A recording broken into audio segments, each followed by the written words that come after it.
সম্মানিত দর্শক ও শ্রোতা, আসসালামু আলাইকুম। আমি আজ ইসলাম ধর্ম নিয়ে আলোচনা করব। ইসলাম ধর্মের সঙ্গে অন্যান্য ধর্মের সম্পর্ক এবং ইসলামের বর্তমান অবস্থা নিয়ে আমি আলোচনা করব। সপ্তম শতাব্দীতে একটি একেশ্বরবাদী ইব্রাহিমী ধর্মরূপে ইসলাম ধর্মের আবির্ভাব ঘটে। মহানবী হজরত মুহাম্মদ সাল্লাল্লাহু আলাইহি সাল্লাম এই ধর্মের প্রবর্তক। পবিত্র কুরআন এই ধর্মের প্রধান ধর্মগ্রন্থ। হজরত ইব্রাহিম আলাইসাল্লামের পুত্র ইসমাইল আলাইসাল্লামকে নিয়ে তিনি পবিত্র কাবা শরীফ পুনর্নির্মাণ এবং প্রতিষ্ঠা করেছিলেন।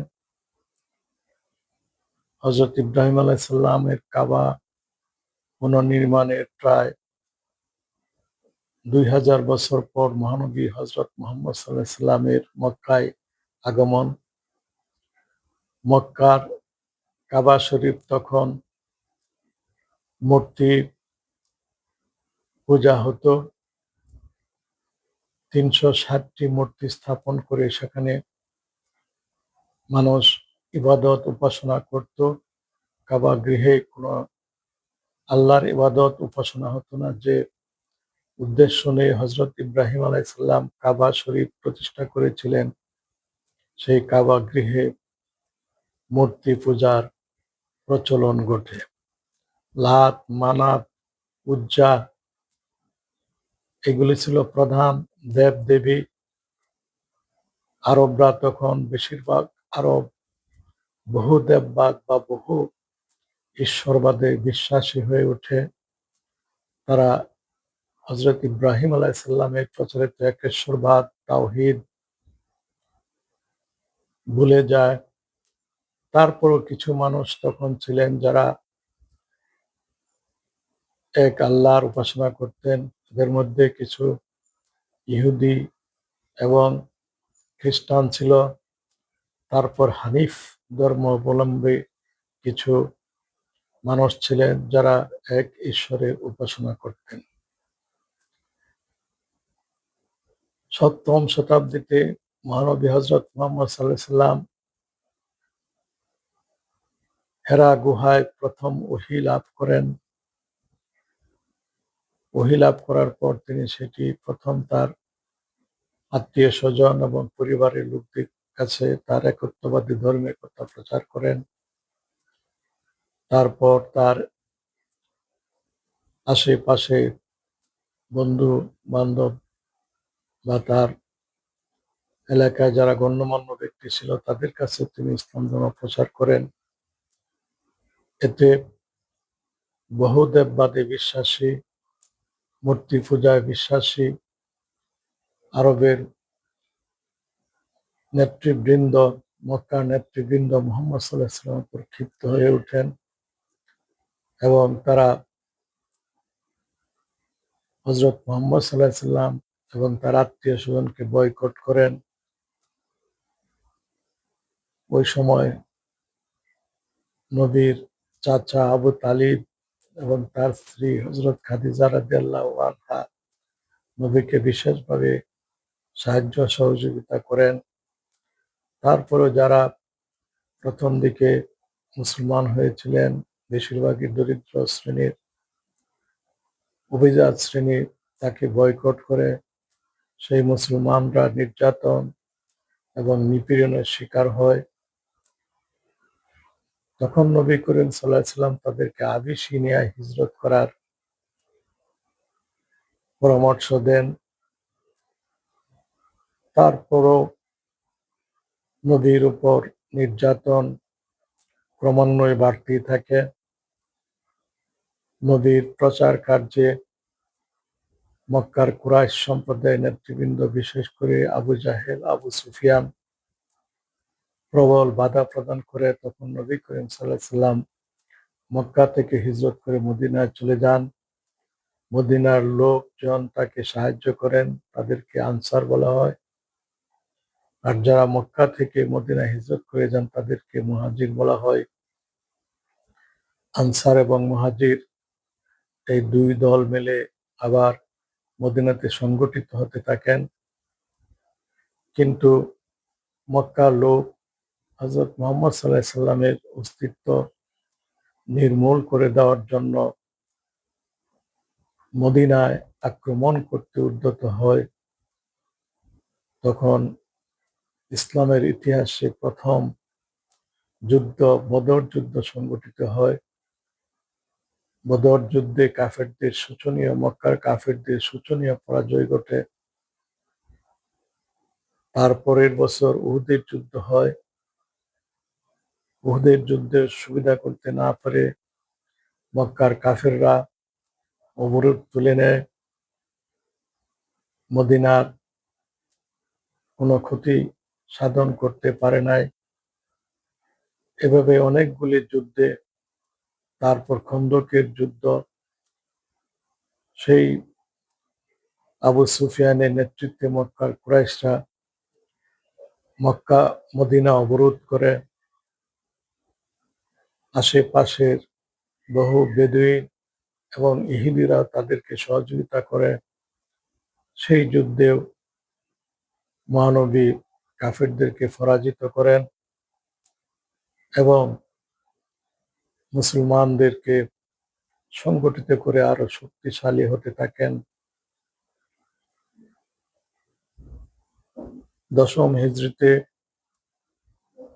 অষ্টম হিজরিতে মহানবী মক্কা বিজয় করেন।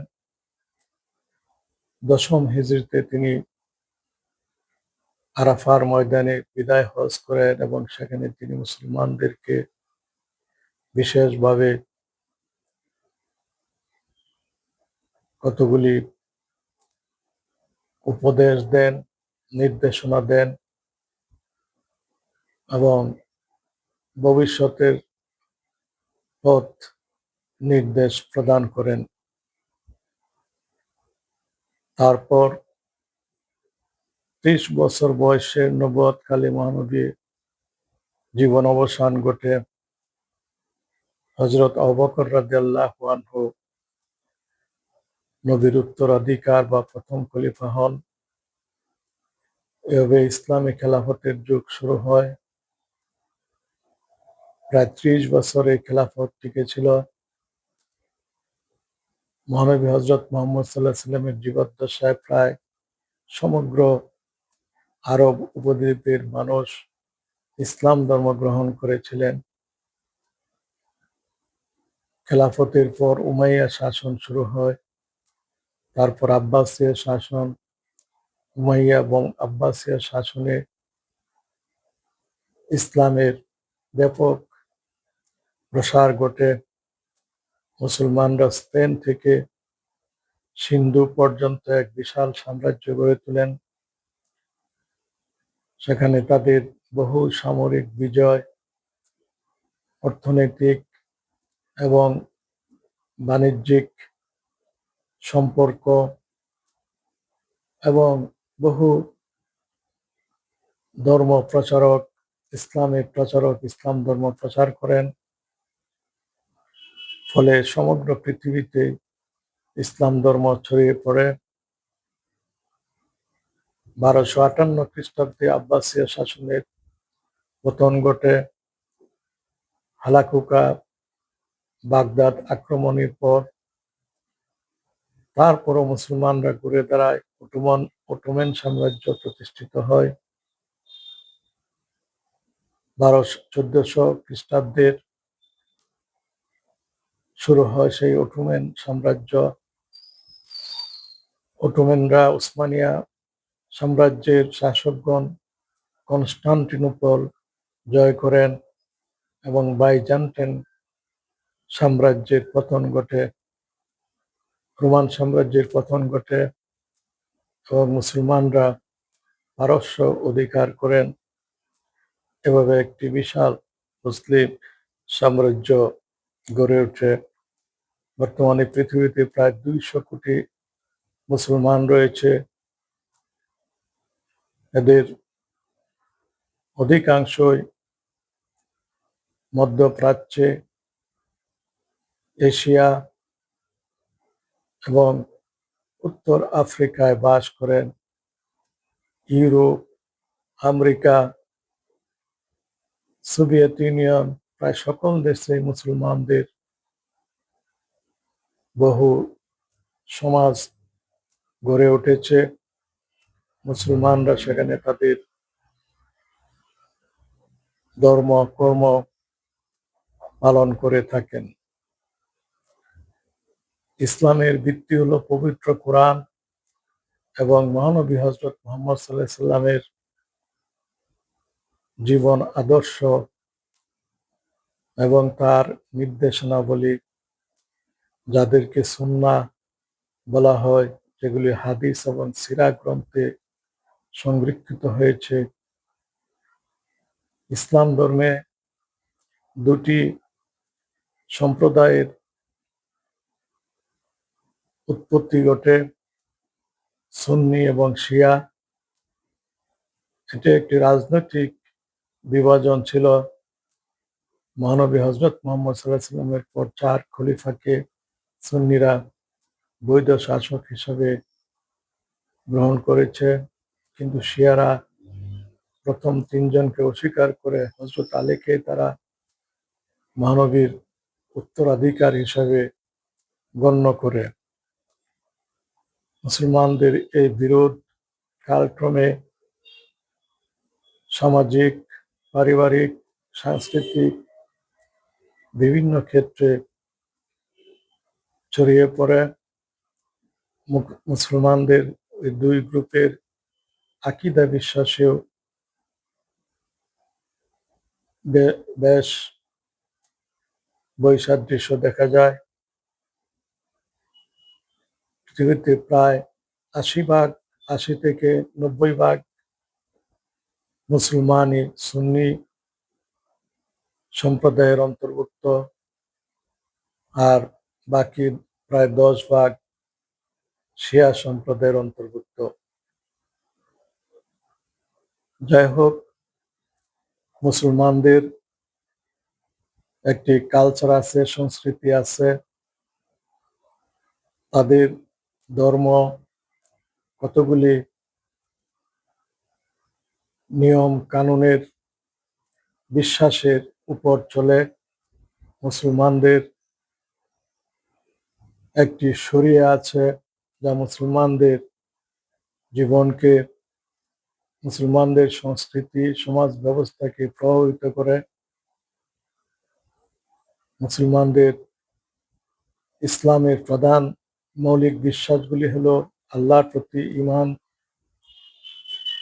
7টি বিষয়ের প্রতি ঈমান আনার নামই হইল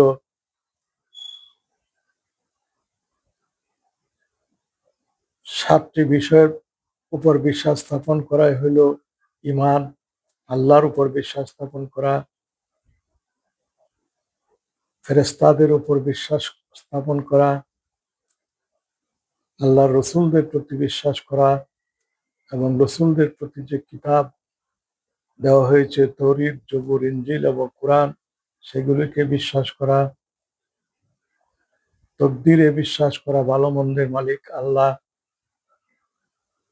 মৃত্যুর পর যে বিচার হবে মানুষের কর্মের, দুনিয়াতে মানুষ যে কাজ করেছে সেটা জবাবদিহি করতে হবে আল্লাহর কাছে, এবং সেই কর্মের প্রতিফল স্বরূপ মানুষ বেহেশতে বা দুজকে যেতে হবে।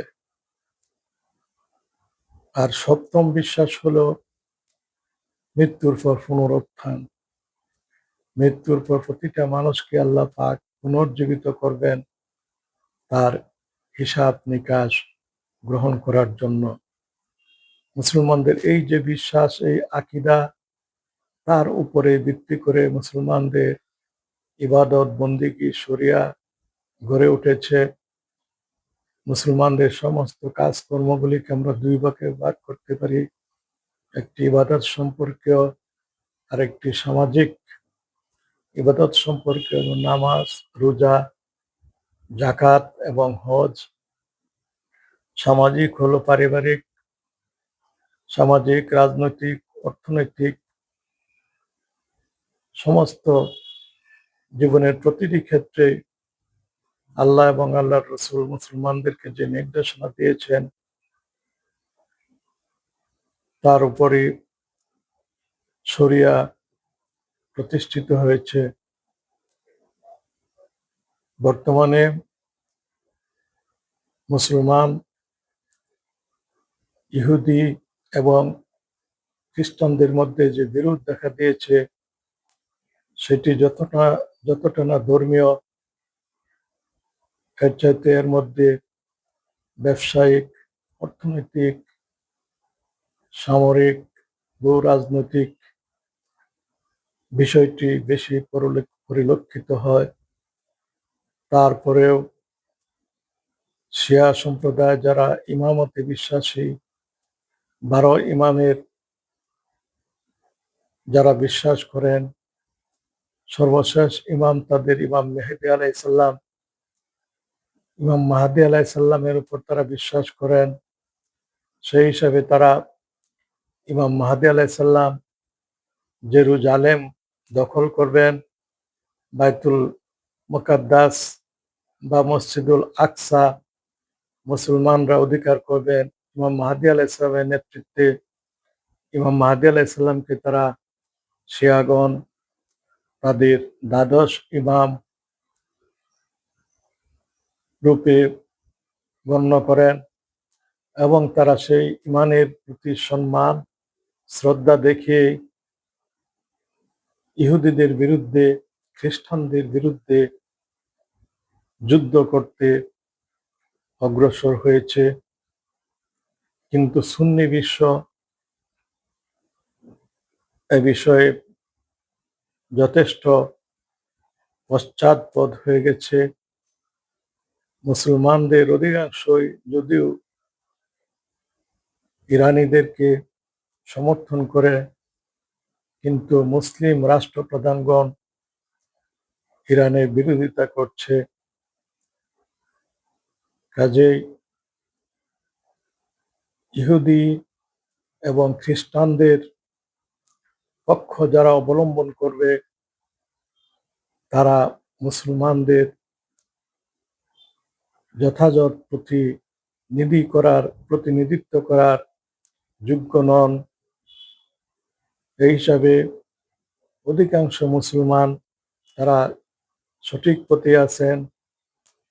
তারা সুন্নি দেশগুলিতে বাস করেও ইরানের শিয়া মুসলমানদেরকে সমর্থন করছেন, সাহায্য করছেন, সহযোগিতা করছেন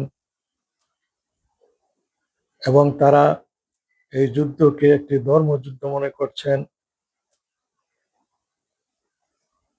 ইহুদি এবং খ্রিস্টানগণ তাদের ধর্মের উপর প্রতিষ্ঠিত নেই। হযরত মুহাম্মদ সাল্লাল্লাহু আলাইহি ওয়াসাল্লাম যেমন আল্লাহর রসুল, আল্লাহর নবী, ঠিক ইহুদিদের ধর্মের প্রবর্তক হযরত মুসা আলাইহিস সালামও আল্লাহর রসুল ছিলেন। খ্রিস্টানদের রসুল হযরত ঈসা আলাইহিস সালামও আল্লাহর রাসূল ছিলেন।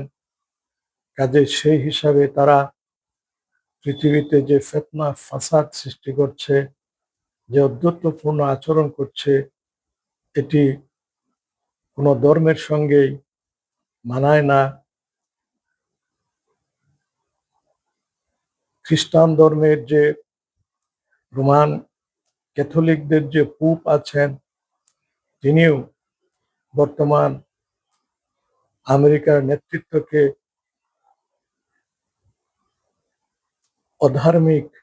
অধর্মীয় একটি ব্যবস্থা বলে ঘোষণা করেছেন। কাজেই শিয়া মুসলমানগণ যে যুদ্ধ করছেন এটি শুধু যে অর্থনৈতিক বা ভূ-রাজনৈতিক কারণে তা নয়, সেটি অবশ্যই একটি ধর্মযুদ্ধ এবং তারা ইমাম মাহদী আলাইহিস সালামের সৈনিক হিসাবেই যুদ্ধ করছেন। তাই আমরা তাদের জন্য দোয়া করি, তাদেরকে আমরা সমর্থন করি, সবাই তাদের জন্য দোয়া করি যাতে আল্লাহ পাক সত্য ধর্মকে পুনরুজ্জীবিত করেন। আল্লাহ পাক কোরআনে বলেছেন, হুয়াল্লাযী আরসালা রাসূলাহু বিল হুদা ওয়া দীনিল হাক্কি লিইয়ুযহিরাহু আলাদ দীনি কুল্লিহি ওয়ালাউ কারিহাল কাফিরুন। আল্লাহ পাক রসুলকে দুনিয়াতে এই জন্যই পাঠাইছেন, সত্য ধর্ম সহ, যাতে তিনি অন্যান্য সমস্ত ধর্মের উপর বিজয়ী হতে পারেন। কাফের মুশরিকরা এতে যতই বিরোধিতা করুক না কেন, কাজেই নবী করিম সাল্লাল্লাহু আলাইহি সাল্লাম যে কাজ করেন না, সেটি যে তার বংশের শেষ প্রদীপ ইমাম মাহদী আলাইহিস সালাম করে দেখাবেন। তিনিই যে সমগ্র পৃথিবীতে ইসলামকে সুপ্রতিষ্ঠিত করবেন, সত্য ধর্মকে সুপ্রতিষ্ঠিত করবেন, সেই বিষয়টি আজ আমাদের কাছে নিশ্চিতভাবে স্পষ্ট হয়ে পড়েছে। এই জন্য আমরা আমাদের যে সকল মুসলিম ভাই ইমাম মাহাদির সৈনিক রূপে যুদ্ধে যোগদান করেছেন, তাদের জন্য আমরা দোয়া করি, তাদেরকে আমরা সমর্থন করি। এই আশা রেখে আমি আজকে শেষ করছি। আসসালামু আলাইকুম ওয়া রাহমাতুল্লাহ।